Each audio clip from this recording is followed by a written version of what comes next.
Caros irmãos, queridas irmãs, neste 28º domingo do tempo comum, nós ouvimos o relato de São Marcos, do encontro de Jesus com o jovem rico. Também São Mateus relata esse encontro. São Marcos diz que era um homem rico. São Mateus diz que era um jovem. Ele se aproxima de Jesus e faz uma pergunta, que é talvez a pergunta mais importante que nós poderíamos fazer a Jesus. É a pergunta essencial. Bom mestre, que devo fazer para ganhar a vida eterna? Todos nós queremos ganhar a vida eterna. Ninguém de nós quer a condenação eterna, a morte eterna. A pergunta dele é: como eu faço para ir para o céu? Eu quero me salvar. O que é preciso fazer para ser salvo? Essa é a pergunta mais importante de todas que nós podemos fazer a Jesus. E de fato só Ele pode nos responder essa pergunta, porque Ele é o Salvador. Mas vejam, Ele chama Jesus de bom mestre. Se ajoelha diante dele e o chama de bom mestre. Jesus responde assim: por que me chamas de bom? Só Deus é bom e mais ninguém. Alguém poderia dizer assim: olha lá, está vendo? Jesus mesmo está dizendo que só Deus é bom. Por que me chamas de bom? Quer dizer então que Jesus não é Deus. Os arianos, lá nos primeiros séculos, que negavam a divindade de Jesus, usavam esse texto e outros para dizer assim: vejam só, Jesus está dizendo que ele não é Deus. Como lá no Evangelho de São João, quando ele diz: o Pai é maior do que eu. Então, aqueles que negam a divindade de Jesus poderiam usar esse texto e dizer: tá vendo? Jesus diz: por que me chamas de bom? Só Deus é bom e mais ninguém. Então, Jesus não é Deus. Na verdade, há outros tantos textos nos quais Jesus afirma a sua divindade, mas o fato é que o homem se aproxima dele e o chama de bom mestre. E Jesus sabe então, Jesus que conhece o seu coração, que ele não o considera filho de Deus, que ele considera um mestre, alguém versado nas Escrituras, mas não o Filho de Deus. Então esse é o questionamento de Jesus: por que é que você está me chamando de bom, se só Deus é bom?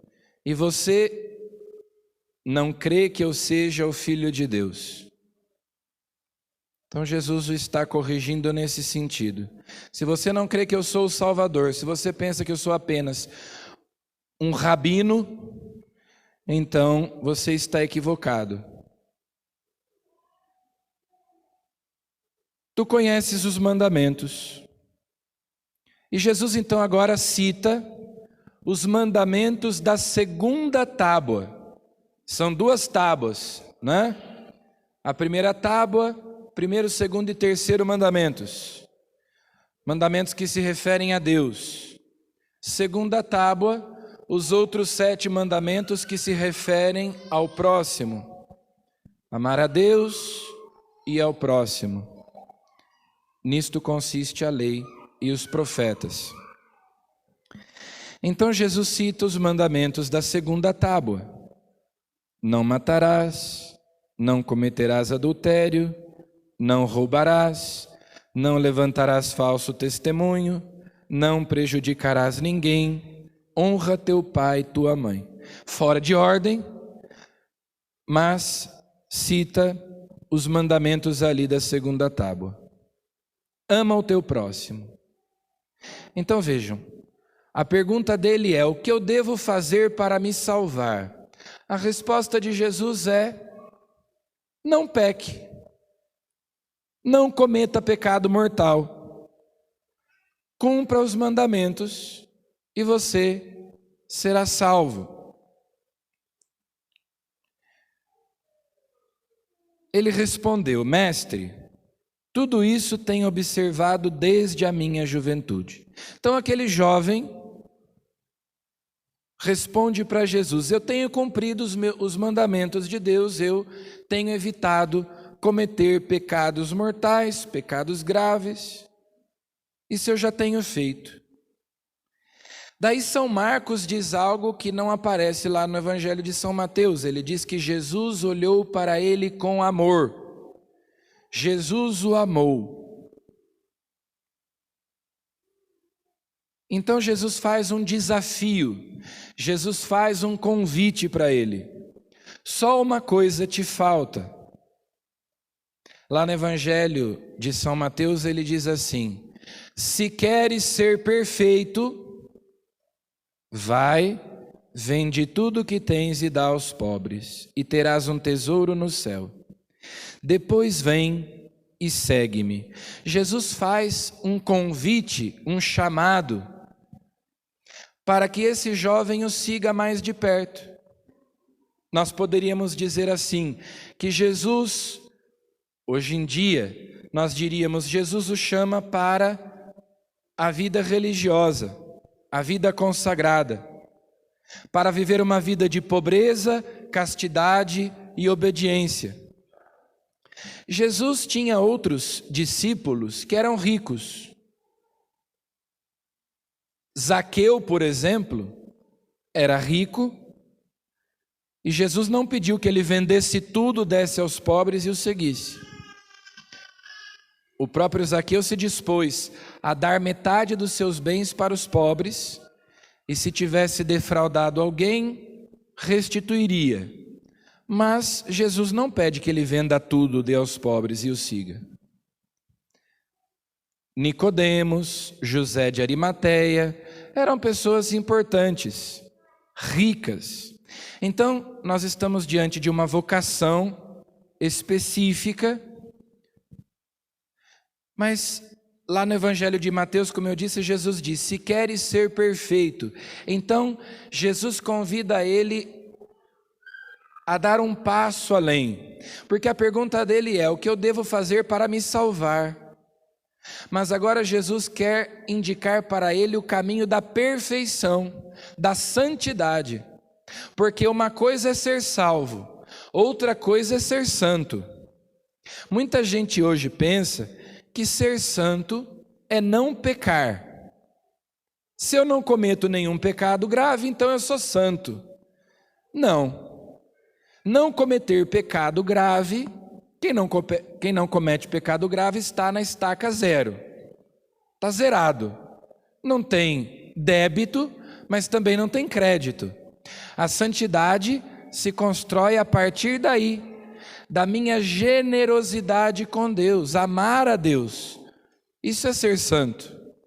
Então o rapaz disse: eu não tenho cometido nenhum pecado grave. Ótimo. Eu tenho cumprido os mandamentos de Deus. Maravilha. Você está na estaca zero, você pode ser salvo. Mas vamos um pouquinho além, porque se a gente se contenta em fazer só o mínimo necessário para ser salvo, daqui a pouco nem o mínimo a gente está fazendo. A gente precisa se esforçar para ir além, amar Jesus, ser generosos com Jesus. Então isto é a santidade. Alguém que morra sem cometer pecado grave, pode ser que seja salvo, mas provavelmente não vai direto para o céu, precisa ainda passar pelo purgatório, né? Só os santos é que vão direto para o céu. Há coisas ainda a serem purificadas. E é evidente pela atitude dele. Quando ele ouviu isso, ficou abatido e foi embora cheio de tristeza, porque era muito rico. viram que Jesus citou apenas os mandamentos da segunda tábua. Então agora Jesus propõe para ele o seguinte: olha, vamos nos lembrar, qual é o primeiro mandamento da lei de Deus? Amar a Deus sobre todas as coisas. É isso que te falta. Se desapegue de todas as coisas para amar a Deus acima de tudo. E daí ele fica triste, abatido. Ele é incapaz de dar esse passo, de se desapegar, de se desprender, de assumir de aceitar esse conselho de Jesus da pobreza. É um dos 3 conselhos evangélicos. Os religiosos fazem voto de pobreza, obediência e castidade. Mas todos nós somos convidados a viver o espírito da pobreza, o espírito da obediência, o espírito da castidade.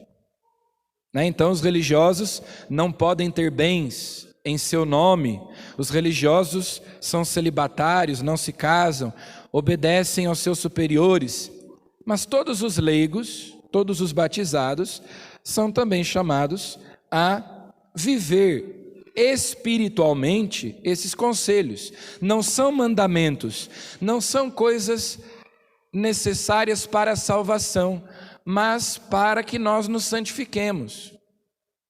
O espírito da pobreza. A antífona da aclamação ao evangelho de hoje: felizes os pobres em espírito, porque deles é o reino dos céus.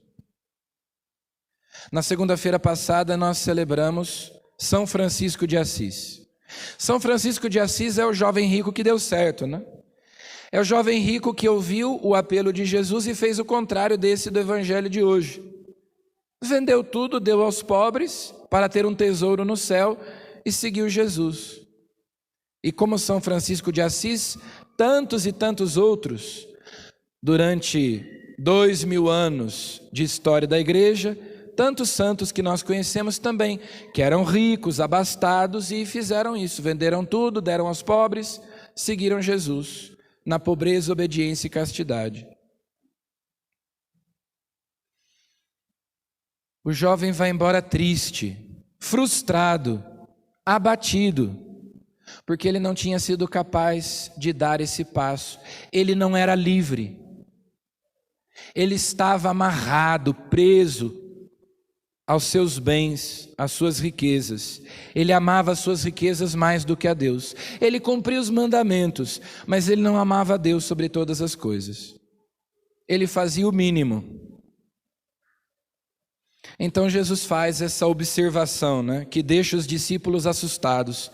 Como é difícil para os ricos entrar no reino de Deus.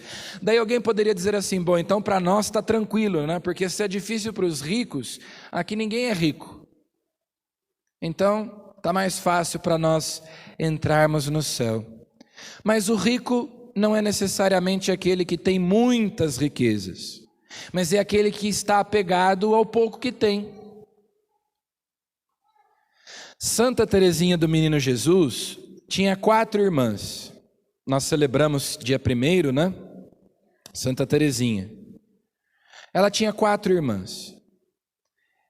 Todas elas se tornaram religiosas. Uma visitandina e as outras carmelitas, como ela. E a última das irmãs a entrar no Carmelo foi Celina. Quando Celina entrou no Carmelo, ela já tinha 3 irmãs carmelitas, então ela sabia bem como era a vida no Carmelo. Ela já tinha um certo conhecimento.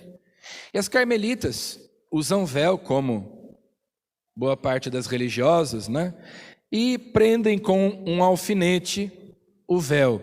Então a Celina levou para o Carmelo um alfinete. Desses alfinetes com fecho, muito prático, né, para prender o véu.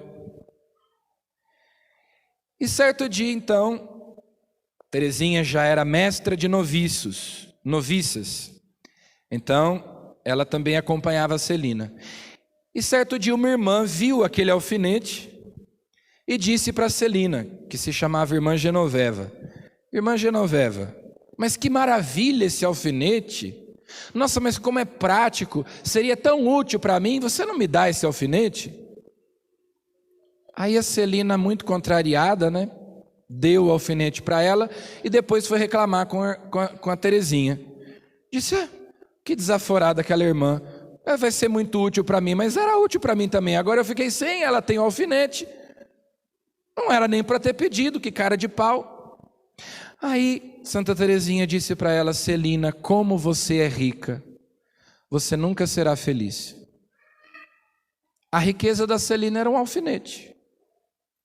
O coração dela estava pegada a um alfinete. E aí Santa Terezinha diz isso, você nunca será feliz, você é muito rica. Enquanto o seu coração não for livre, desprendido, desapegado de tudo, você não será feliz. Santa Terezinha gostava muito, desde a sua juventude, infância, de uma frase de São João da Cruz, que é, nega os teus desejos, renuncia aos teus desejos, e encontrarás o que deseja o teu coração.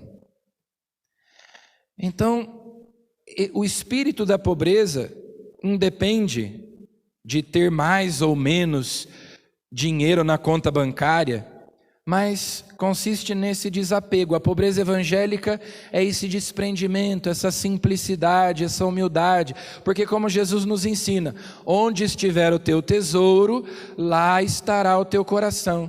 E às vezes nós somos apegados, não só a dinheiro, né? A bens materiais, o carro, a casa, mas às vezes a pessoas, a títulos, a cargos, ao nosso emprego, apegados a tantas coisas que nós acabamos colocando em primeiro lugar na nossa vida, amando mais do que a Deus. E se Deus nos pedisse aquilo, nós faríamos como o jovem rico, sairíamos abatidos e tristes, porque não conseguimos dar a Jesus aquilo que Ele nos pede. Isso é o espírito da pobreza. A primeira leitura de hoje, tirada do livro da sabedoria, vejam, nós sabemos que Jesus é a sabedoria eterna e encarnada. Jesus é a sabedoria de Deus. Então nós poderíamos reler a primeira leitura, que é bem curtinha, trocando a palavra sabedoria por Jesus, né? Preferi a sabedoria, então nós diremos, preferi Jesus aos cetros e tronos. E em comparação com ele julguei sem valor a riqueza. A ele não igualei nenhuma pedra preciosa, pois a seu lado todo o ouro do mundo é um punhado de areia. E diante dele a prata será como a lama. Amei-o mais que a saúde e a beleza. Será que nós amamos Jesus mais do que a nossa saúde? Antigamente terminava lá o Fantástico falando assim, né? Saúde e paz, o resto a gente corre atrás, não é assim? Então, saúde é a coisa mais importante. Nós temos que amar Jesus mais do que a saúde. E se Ele nos pedir a nossa saúde? Se eu ficar doente, eu vou me revoltar contra Deus? Amar a Deus mais do que tudo. E às vezes nós somos assim, apegados, né? A tantas coisas que aprisionam o nosso coração, como o Gollum, o Sméagol lá do Senhor dos Anéis, quem já assistiu o filme ou assistiu o livro, né? Que tinha lá o anel e ele falava meu precioso, e era agarrado aquele anel, como aquela criança que pega o brinquedo e fala assim, é meu, né? Não deixa o outro brincar com o brinquedo. Nós assim nos agarramos a tantas coisas. Como eu disse, às vezes há um título, há um cargo, ao emprego, a pessoas e a bens materiais também. Então hoje vamos pedir a Jesus o espírito da pobreza, o desapego, para nós sermos livres, felizes, como diz o salmo de hoje, né? Saciai-nos, ó Senhor, com vosso amor e exultaremos de alegria. Ensinai-nos a contar os nossos dias e dai ao nosso coração sabedoria. Então vamos pedir a Ele que nos dê essa liberdade interior, esse desapego que nos permita ser felizes e que a nossa felicidade consista em amar a Deus sobre todas as coisas. Amém.